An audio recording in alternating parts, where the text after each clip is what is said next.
Hi children, the Vedic period was marked by the four Vedas: Rig Veda, Sama Veda, Yajur Veda, Atharva Veda. The first 500 or 600 years we consider as the period of Rig Veda.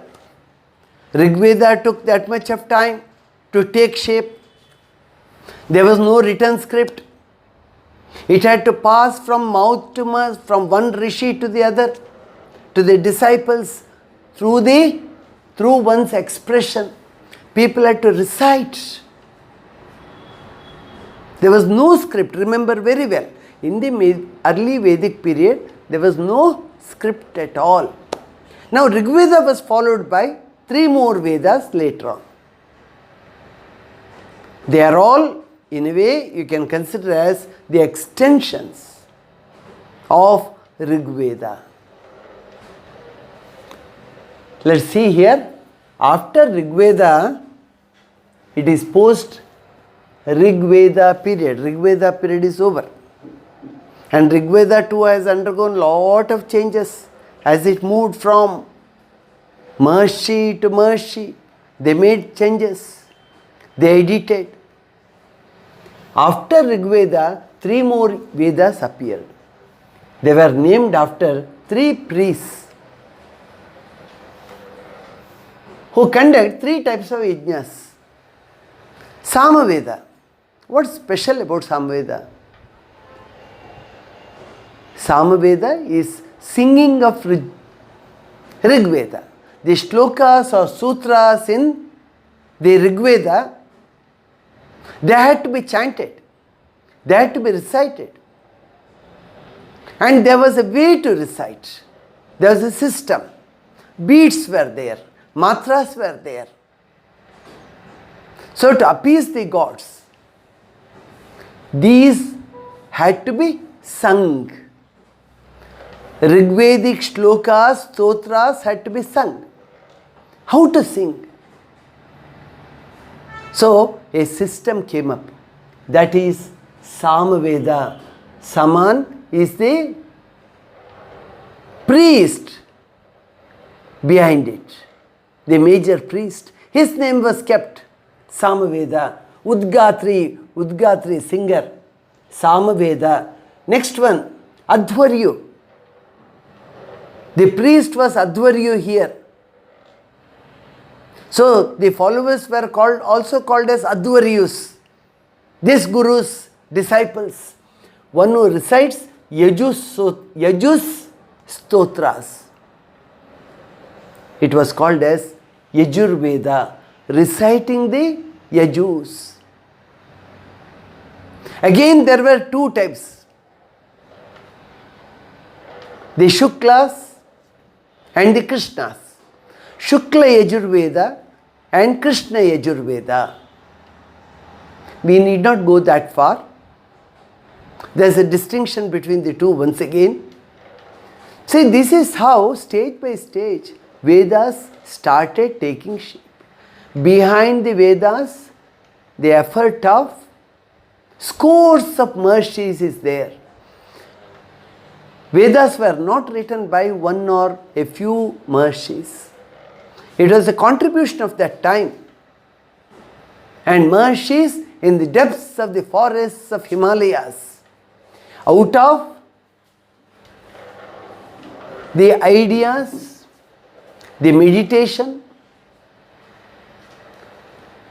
the priesthood they had undertaken, all these had contributed to the formation of the Vedas. Now the 4th one, Atharvan. Angira, he was the priest. See the similarity between the name of the Veda and the Guru, the priest. Priest of Agni. He was considered as the priest of Agni. So that was called as Atharva Veda. Now let's take up the social system of that period. How was the society like? What practices were there? How did it evolve? Brahmins offered puja. We spoke of the Chaturvarnas. Brahmins had the distinction of offering puja to God. So they practiced the methodology of worshipping the God, archana, prayer, and received gifts. What did they get in turn? They did not take up any other profession. They had to worship gods. In return, they were getting gifts from the other classes, mainly the Kshatriyas and Vaishyas. They gained a more prominent position as they were the people who had to appease the gods through homas or yagas. They got a respectable position in the society. So they became the Brahmins, Brahmana class. Next, Kshatriya. Kshatriyas were trained in archery. That was the first well-designed tool for fighting the enemy, friend and the foe. Friend, he'll be close to you. Foe, you have to eliminate him. So they started depending on Dhanurveda. So archery, and could wage war on chariots. So how to move? They used to be on their feet while fighting to begin with. Then they thought they can have chariots to be drawn by the ashwas or horses. So chariots. The chariots have to be designed, and these chariots were built of wood. Right from the wheels of the chariot, everything was made of wood. They were supposed to offer, they gained a lot of prominence. Now we come to Vaishyas. Vaishyas undertook trade. Now Kshatriyas and Brahmins we discussed. Another class to do trade and commerce, to grow food, to do the harvest, to bring the grains to the market, sell them. They were selling even to distant places. There was exchange of different kinds of grains, the agricultural products. From the Krishi Kshetra, whatever they got, those were the words they used. That's the Sanskrit word I taught you. Krishi Kshetra. So whatever produced was from the Krishi Kshetra, it had to be distributed. It had to be sent to the market. So this job was taken by the Vaishyas. Distribution of food. Undertook trade. They were supposed to offer gifts to others. They were gifting it away. Business was of lesser prominence. People did not pay too much of emphasis to money. There used to be exchange of food. Whatever food you had in excess, you used to exchange. So barter system was in practice. Then the last one, Shudras. They were kept at the lower end of the Varna system. They emerged from the feet, they thought, no? So they were kept at the lowest ebb. Shudras took an active role in the conduct of the society, but they were forbidden from taking part in puja ceremonies, priestly activities. In all these activities, from all these activities, they were kept at a distance. Shudras. That became the fourth class. Next. Dasas and Dasyus. Now these are tribes who are not considered to be Aryans. Aryans came from the Europa region, the Europa Hills region. From there they came to Central Asia to Iran, Iran to Afghanistan. Through Bolan Pass they entered India. That we have learnt. Dasas and Dasyus might have been existent there in hill slopes or the banks of rivers there. The early people, they were being kept aloof. They were not taken into the Varna system even. Dasas and Dasyus were kept outside the Varna system. The Aryans did not give the needed position to them for the reason they were not Aryans. Non-Aryans they were called. Okay. Now, slowly they were integrated to the Shudra Varna. Instead of being kept away, they were drawn into the Shudra class. So this is the integration aspect. Nishada and Chandalas, they were also there in the society. Nishadas. Nishadas are hunters. Chandalas, they were the last grade in the society. Those who buried the dead, who cleaned the roads, or those who took away the dirt from the living areas. No person touched them for the reason they were doing a job which was considered to be something that you say dirty. So maybe from hygienic point of this, they might have kept them maybe. If they are allowed in, others too may get affected by some of the diseases that may be there in this community, for the reason they were following the lowest of all the occupations. And people did not have the idea of microbes, microorganisms. No one knew how the disease came. This disease came and the person is suffering. How did it come? Must be because of the curse of the gods. He must have done some bad karma in the previous life. That's why he is being punished by the gods. This purely because they did not have the idea of the microbes. Swachhata, Shuchi, cleanliness, that they knew. They used to keep their houses clean, areas clean, the dirt, what was not required, that was being taken away, they used to keep it very neat. But why do these diseases come? No one knew. So they were grouped under untouchables. Don't touch them. Nishadas and Chandalas, don't touch them. You here see, this is a group of Chandalas here. That is from Harishchandra actually. There you come across Chandalas. Harishchandra had to live as a Chandala. He had sold himself to Chandalas and he had to serve, take up the occupation he was offered in the burial ground. Okay, women were placed at the lowest position.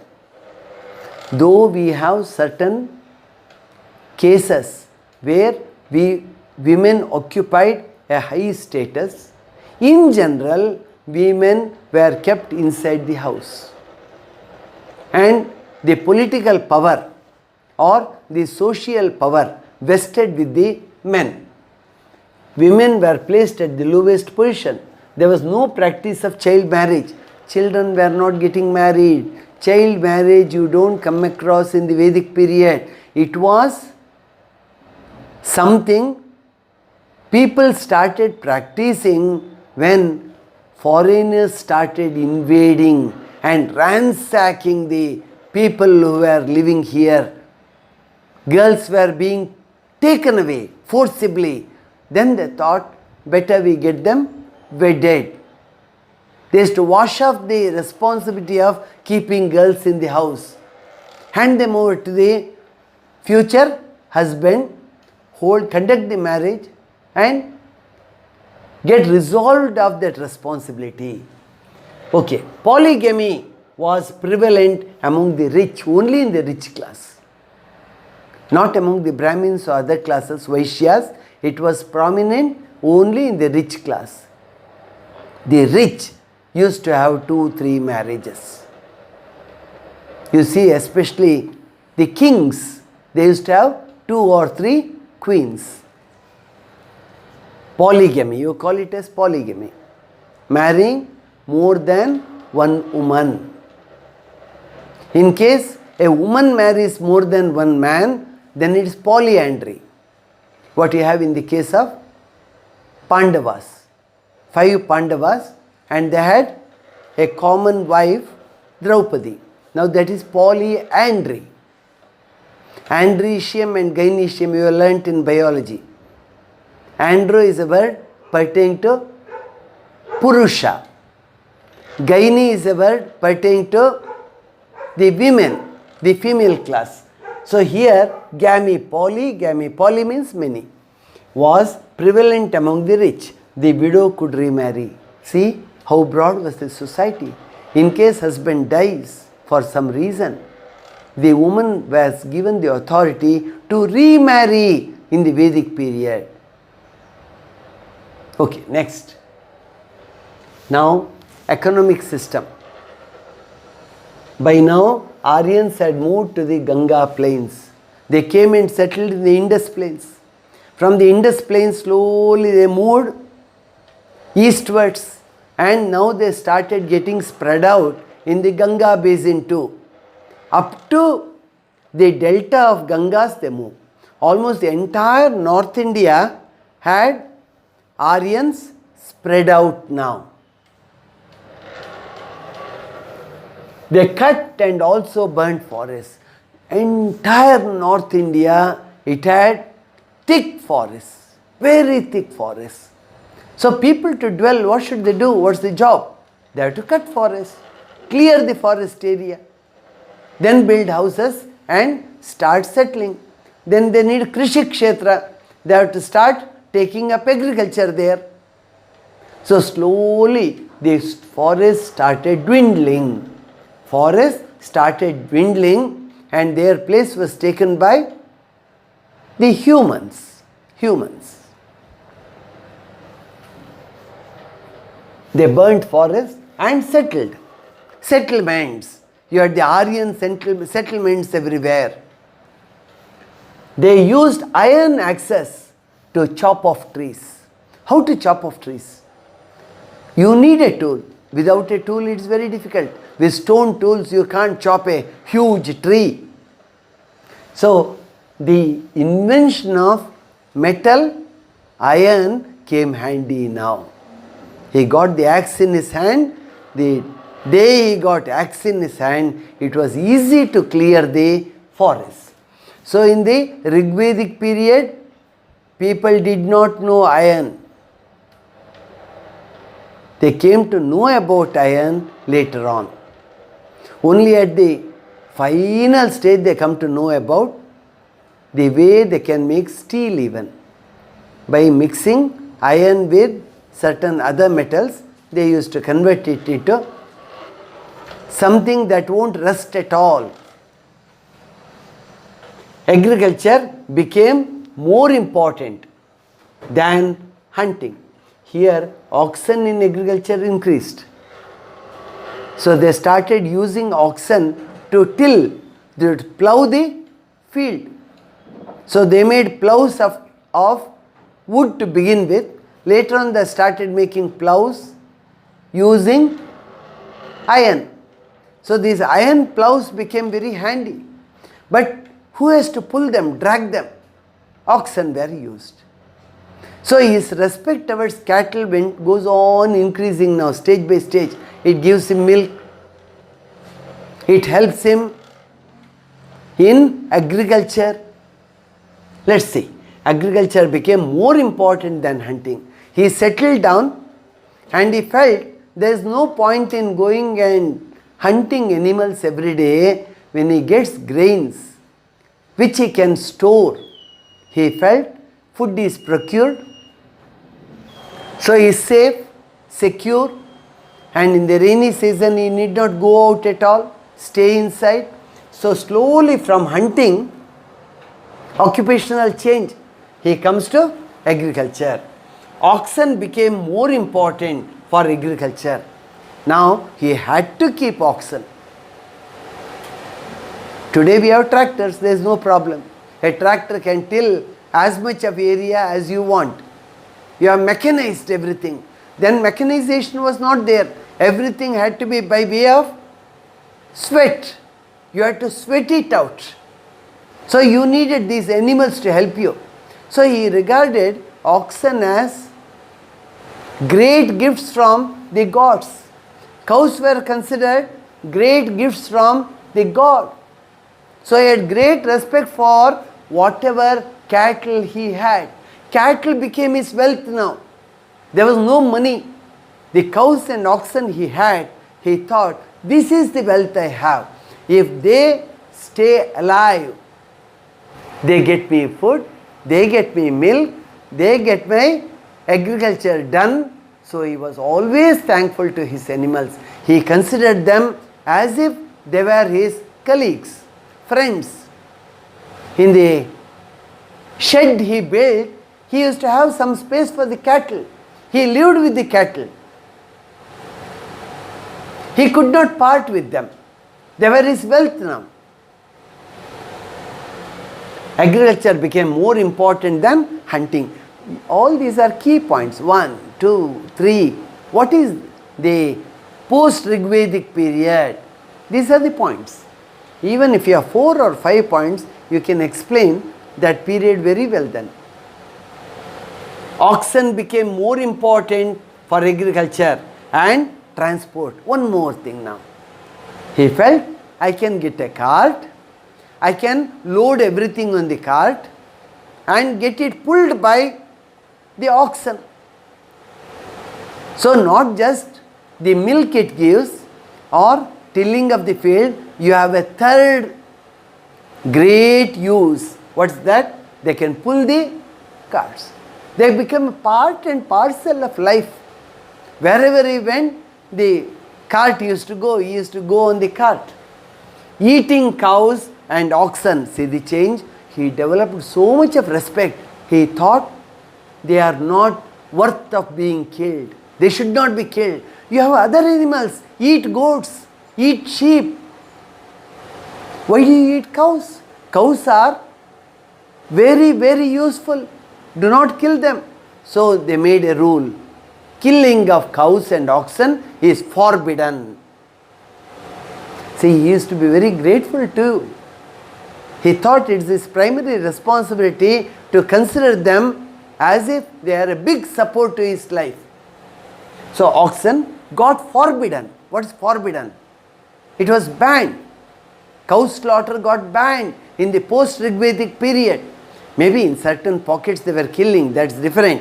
What we speak is in general at this stage. Next. The wealth of a person. See, all these are linked to one another, chain link. The wealth of a person was decided on the basis of cow he possessed. How wealthy a person is. He has 200 cows. Oh, he is a king, they said. Somebody has just 1 or 2. He is an ordinary person. No cows. No cows means he doesn't possess any wealth. Cows and oxen were the only wealth which was taken note of and counted. Pashu Sampattu. Decided on the basis of cows he possessed. We find reference to gold. Gold is available in nature as a free metal. Some metals, they are always in the form of compounds. You need a metallurgical department to separate. Need lot of invention to go on. But gold, they used to get it free in nature, on rocks and all. They used to scrap and take it out and melt it. Gold, copper is also available in free state. Iron they were able to get.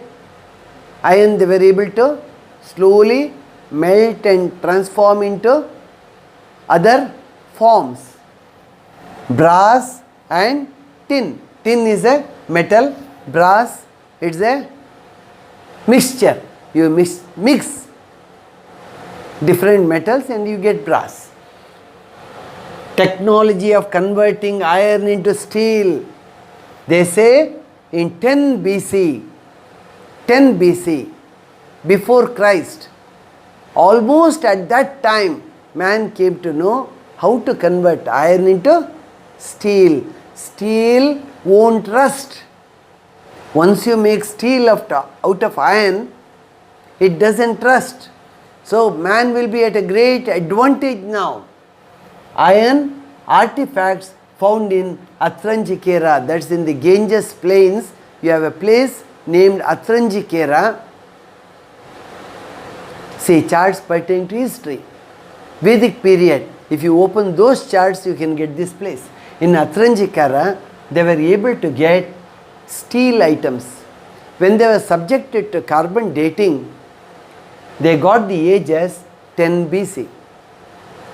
10 BC means about 2000 years ago. Found in Atranjikara support this observation. And you have a lot of ruins of that period too. In those ruins they have been able to get slow growth of cities. Cities were growing but at a very slow rate, for the reason you did not have the wealth in the hands of those who ruled. There was no money. Even you didn't have wealth. You had to carry on the projects, no? To carry on the project of building a city, you have to take care of people who work for you. So economy was very poor. When the economy is poor, you don't see huge cities cropping up. Everything will be slow then. When will a man build a house in the modern era? Only when he has money. Or when the banks are ready to give him huge loans, he will think of building a house. Otherwise he cannot. So he will keep on postponing that project of building his own house. Slow growth of cities. Economy was not strong. The economy then was not strong. That was the main reason. Slowly kings were emerging. So it had to take some more time for the kings to know their rule, know how to rule, the power they should grab, and facing the enemies, keeping the kingdom secure from the foes. All these will have to be evolved. Next, crafts. What all crafts were there? Depending on that, you have occupations. When you have a well set craft, you have some occupations which start getting well settled in this society. If you have a lot of carpentry work, you will have a lot of carpenters. If a lot of jewelry is getting made, you will have goldsmiths there. If no one wants jewelry to be made, then goldsmiths will not have any work at all. See here, preparation of chariots. Kings were emerging. Kings who looked after small areas, they needed chariots. They had started building army. So cars for the kings, cars of that period, chariots, which would be drawn by ashwas or horses. Now to build these chariots, you need lot of carpenters, skilled carpenters. They should be able to work it out over a year or 2 years and build a beautiful chariot for the king. Respectable position to carpentry. The king used to go to the carpenters and speak to them every day. So they were in close pitch with the king. Whereas a car is getting ready for the king. So carpenters had a very high elevated place in the society then.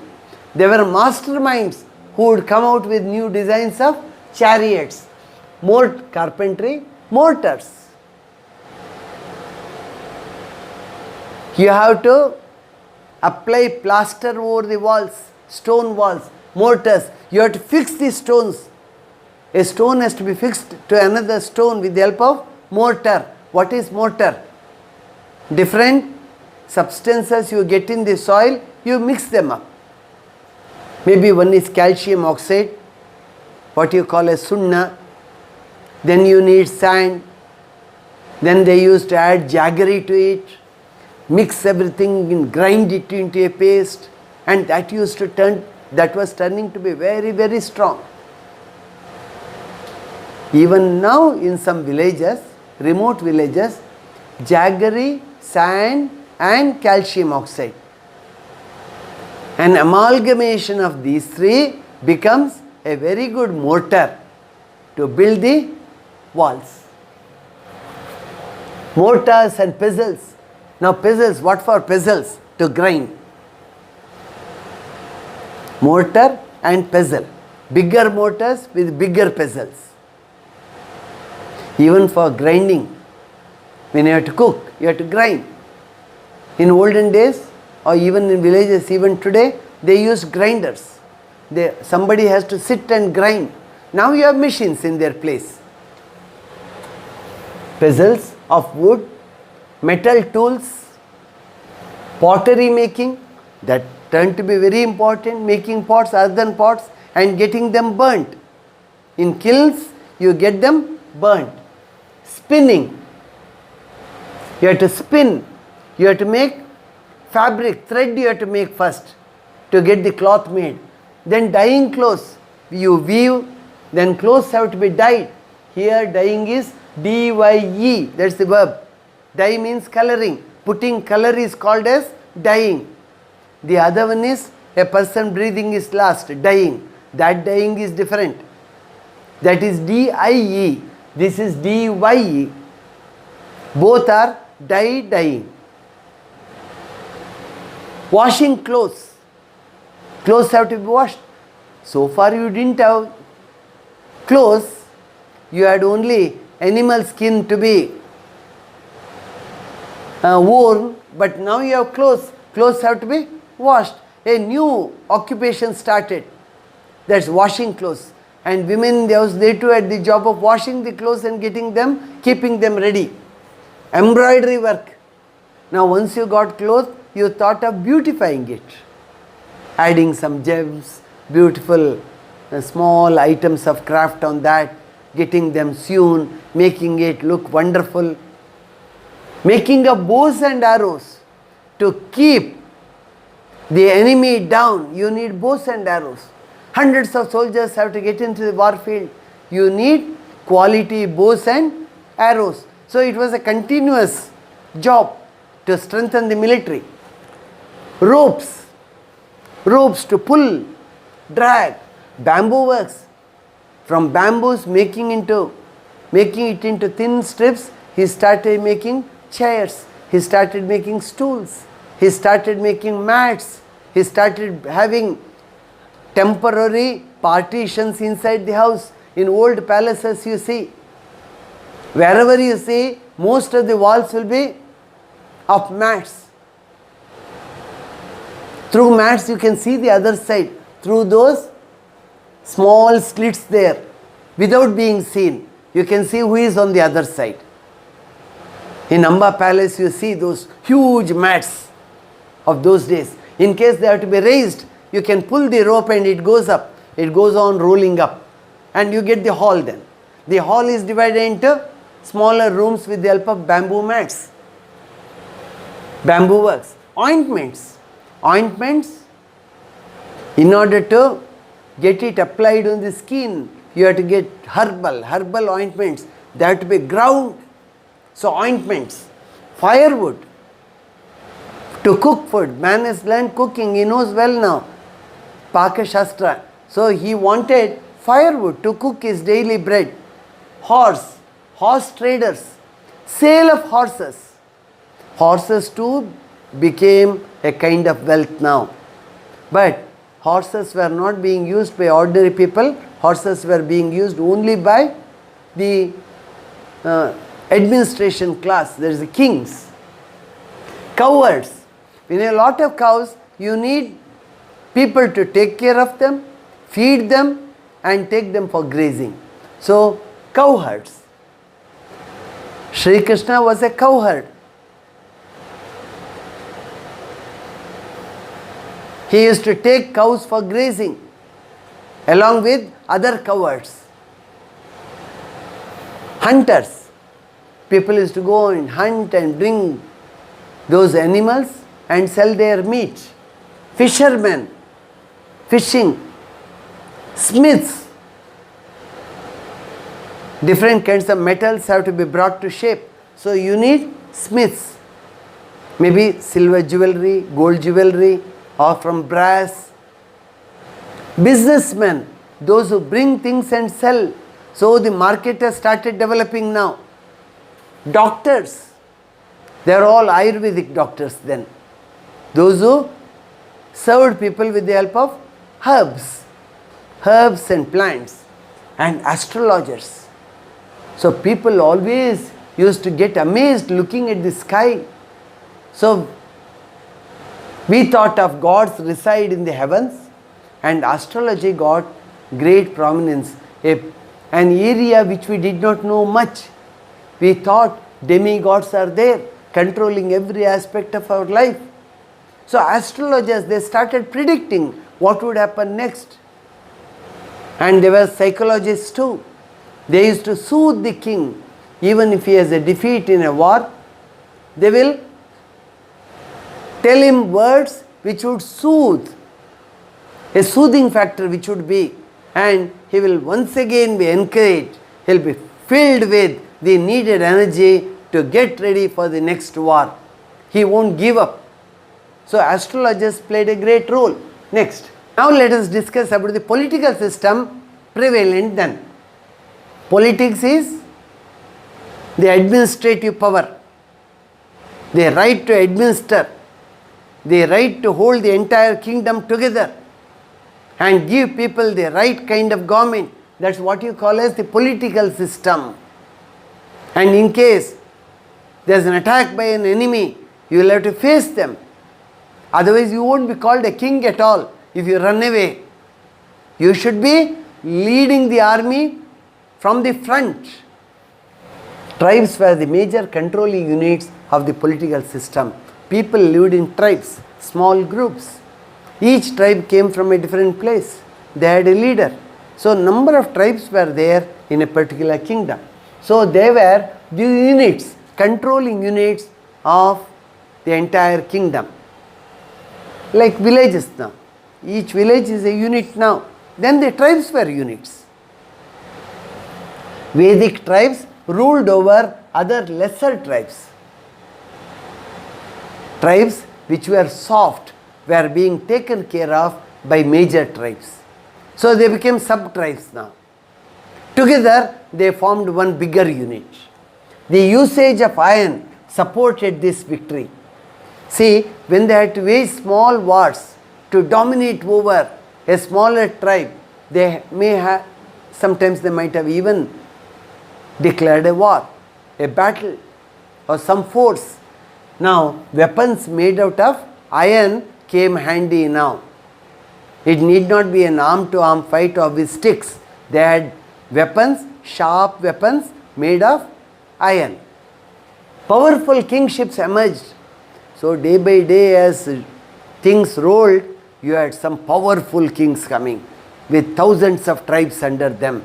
They became very powerful. For example, Panchalas. Panchala kingdom was a kingdom that was an offshoot of many smaller tribes, lots of smaller tribes coming together. And once the king becomes very strong, more and more tribes join. They feel under this king we are safe. Instead of remaining separate, let's join. Powerful kingships emerged. The Vedic tribes had improved their military power. Each Vedic unit, that kingship or the tribes that had come together, they had a good military strength too, and they were able to make their kingdom very secure. King was compared to God. Now when they felt king is everything, king gives them the security, otherwise they were getting raided. These raids by opponent kings, enemies, were quite common in those days. Overnight developments take place. Some tribe will attack a village, burn everything, and whatever they get, they just carry them with them and run away. And women too were not safe. All these tribes needed these kingships to give them the protection. King gave protection. King almost made food secure. King always loved all the people of his kingdom as his own sons and daughters. He took every care to give his people a very good rule. So what did people think? King was compared to God. Raja Pratyaksha Devata. Raja who is there, he is none other than God. God descends down. God has entrusted them with the job of ruling the country, and he is here. And king had a dharma which he had to vow to follow. At the time of coronation, he used to take a vow and say, I believe in God, and as God destines, I will rule the kingdom, and I will consider all the people as my own children and give them all the service they require. This practice was there right from the Vedic period. Even when Homa is performed, you have to vow before the God, I will follow the path of Dharma. I won't do anything that's unjust. I won't be violent towards other people. So whatever Rigveda has pronounced, it has to be followed. I will consider as nature as God. Surya is God. Chandra, the moon is God. Planets are gods. And all these gods will guide me, and I will move on those lines. So that was the constitution then. Okay, move further. King was compared to God. I told you, Raja Pratyaksha Devata. Even the British, when they came to India, they found it easy to rule here, because Indians considered those white people as gods, especially villagers and all. George V was everywhere. His paintings used to be there in schools, colleges, everywhere. And I have seen below there is a text, King George V, Savior of the world, Savior of the world. Below, Raja Pratyaksha Devata, he is our God. So people respected, though he came from England. In absentia, he used to rule from London. He used to have his appointed staff here, the governors, lieutenant governors, officials, deputy commissioners. They all will rule here, viceroys. Rajasurya or coronation ceremony, just now we spoke, it was a very important ceremony. People used to gather in large numbers, and the king had to come before the people and vow that he will take care of his kingdom. And people used to praise him like anything. A social ceremony, big ceremony, because everything revolved around the king. If they had a good king, everything would be nice then. Rajasuya or coronation. Coronation, somebody accepting the throne and sitting on it. To ascend throne came into practice.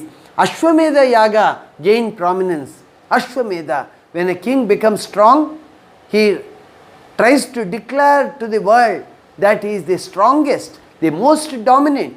No one would be able to defeat him, and everyone will have to pay their allegiance to the king who is on the throne. So that yaga, they used to consider it as Ashwamedha Yaga. A horse would be sent around all the kingdoms with a plate here on the forehead, telling other kings to get it tied if they had the courage and strength. Otherwise, pay their obeisance, tributes. With all respect, send the horse to move to the next kingdom. Okay, next. Rudra and Vishnu gained significant importance. To start with, only Rudra was there. Rudra was Shiva. Now, Vishnu too came into prominence. Slowly it comes into three murtis: Brahma, Vishnu, Maheshwara. So Maheshwara is here as Rudra and Vishnu is here. Significant importance. Karma and rebirth of the soul concepts God created. This is the base of Hinduism. Theory of karma. Whatever we are suffering today, it's because of the bad deeds we are responsible in the past. If you have killed somebody in the last life, you would repent, you would get punished by demigods now. Now people even say in Hinduism, whatever you do in this particular life, you will have the punishment here itself. You need not wait for the next life. They say it is theory of karma. Madiddunno Maharaya. That is the Kannada word. Madiddunno, whatever you have done, repent. If you are jailed, repent there. Because you did some bad deed, you are there behind bars now. It is theory of karma. Don't blame somebody else. It's all written on your forehead. You have to undergo it. If you get well educated and cultured, you can try to be a good person and may go without punished. Karma, rebirth of the soul. This life is not the end. After this life, you have another life, a third, a fourth. It's never ending. It will continue. You may not take the form of a human being. You may even take birth as an animal, a bird, an insect, anything. But rebirth is there. Keep in memory. Remember it well. Your life doesn't end with only this particular period. There are other lives to follow, and forever, whatever bad deeds you have done now, you will suffer in the next. Remember, they follow you. Your karma will follow you. Karma and rebirth of the soul. Soul takes birth again and again. Buddha too, he takes rebirth as Bodhisattva. And after many lives, it is said, he may attain moksha. He may become one with the God. There, that cycle of birth and rebirth, that ends. Caste system was based on birth. We have seen now. Different castes, slowly it became a matter of birth. In whichever family or tribe you take birth, you just get stuck to that. Ashwamedha Yaga, it's been given in a short gist. A special horse is let loose. It is left free, and there will be an army following it. A contingent of soldiers follow it. A king has to accept the sovereignty of the owner of the horse. Either respect that king to whom the horse belongs, pay your obeisances, pay tribute, fall at their feet, and accept them as your superior king. Somebody who controls you. So you should surrender. If you can't, otherwise, he should fight in this manner. Fight in this manner, the horse would return after 1 year. 1 year it will go from one kingdom to the other. It will come, it will cover the entire Khanda, that continent. The yajna would be performed. Then yajna would be performed. Horse sacrifice used to be there. They would sacrifice that horse to the homa fire, and there it comes to a close. Next. Here you have two pictures, very important ones. This is one pertaining to the different classes in the society. Here you see, this is the Brahmins, the top one. Next come Kshatriyas. Next come the Vaishyas. Next you have the Achutya part of the society. They are the Shudras. Shudras come here. You call them as Dalits. Dalits were kept outside. Now Dalits too have become a part of this Varna. But today we don't believe in Varna system. By his actions, a Brahmin may become Shudra. A Shudra, by virtue of his goodness, he may become a Kshatriya or Brahmana. Actually speaking, there is no Varna system today. And even intercaste marriages are getting the Varna system written off. Maybe another 100 years or so, the Varnas may become a thing of the past. Then you look at a person, how does he live? How virtuous he is. Depending on that, you pay them what he has to be. So, the status of respect will depend on the occupation he does and how he treats others. How does he live in the society? His habits, his dharma he follows, all these would be considered. Here you have the map of that period, Indian post-Vedic period. You have to see some of the dynasties here. Kuru dynasty. Here you have Panchala dynasty. Here you have Kosala dynasty.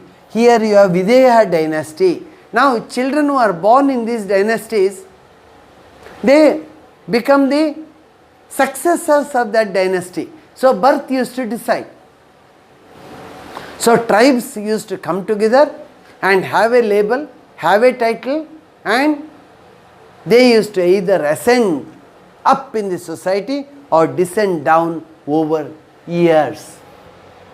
So number of other dynasties are also there. They are all named here. See, Gandhari dynasty here, Kamboja dynasty here, Banas dynasty here, Banas. And as you come to south, you had dynasties there too. But all that takes place later on. Now we are in the Aryan period. So this is the post-Vedic period, I mean post-Rigvedic period. The first part, the second part of the period. Vedic period, you call it, these 1500 or 1600 years, you call it together as the Vedic period. Thank you.